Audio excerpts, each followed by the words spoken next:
কেন বলুন তো? তাতে করে না আমাদের পুরো খেলাটাই জাস্ট নষ্ট হয়ে যেত। তাই। কিসের খেলা? বলবো ম্যাডাম, নিশ্চয়ই বলবো। ম্যাডাম, এই কথাটা স্পষ্ট করে আপনি জেনে নিন যে এই বাড়িতে আপনি পুজো করতে পারবেন না। আপনি নিশ্চয়ই জানেন যে আমার স্যার আর বেঁচে নেই।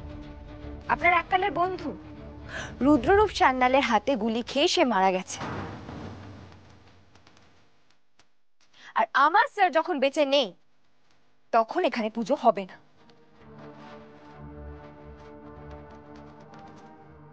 দ্বিতীয়ত, আপনি কোন সাহসে আমার বাবা মাকে এই মহল থেকে বের করেছেন, যখন এই পুরো মহলের সব সম্পত্তি আমার? এই সব সম্পত্তির অধিকারী আমি।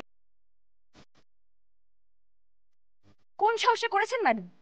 আপনি কি ভেবেছেন ফুলকি দাস এই পৃথিবী থেকে চিরকালের জন্য হারিয়ে গিয়েছে? রুদ্ররূপ সান্যাল আপনাকে নিশ্চয়ই সেরকমই কিছু বলেছে। একদম ফালতু অভিযোগ করবে না ফুলকি। রুদ্ররূপের সাথে আমার কোনো রকম যোগাযোগ নেই। আমি টিভিতে নিউজে দেখেছিলাম যে ক্রীড়ামন্ত্রী নিখোঁজ, আর অমনি তুই ছুটে চলে এলি নিজের অধিকার ফলাতে, তাই না বল ছোট? আমি লড়াই করতে পারতাম, কিন্তু ফুলকির বাবা একজন অত্যন্ত শান্তিপ্রিয় মানুষ, তাই কোনো প্রতিবাদ করার উপায় থাকে না। কার বিরুদ্ধে আবার প্রতিবাদ করবে মন্দিরা? কতবার প্রতিবাদ করবে? আমার তো মনটাই ভেঙে গেছিল। ফুলকির নিখোঁজ হবার খবর শুনে ভেতরে ভেতরে ভয় হচ্ছিল যে বড়। সেই একই রকম, উপরে সাহসের কথা বলবে কিন্তু ভেতরে ভেতরে একেবারে শেষ হয়ে যাবে।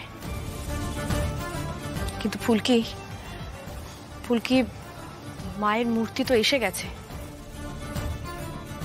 আজ সন্ধ্যেবেলা মায়ের বোধন, যদি পুজো না হয় তাহলে তো ঘোর অমঙ্গল হবে রে।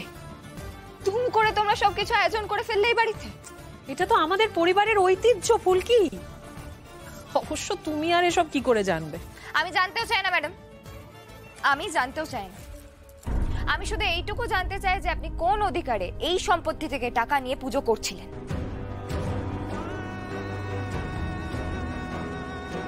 এতদিন তো সংশোধনাগারে কাটিয়ে এলেন, তাও বুঝি কোনো শিক্ষা হয়নি? দুম করে চলে এলেন অধিকার ফলাতে।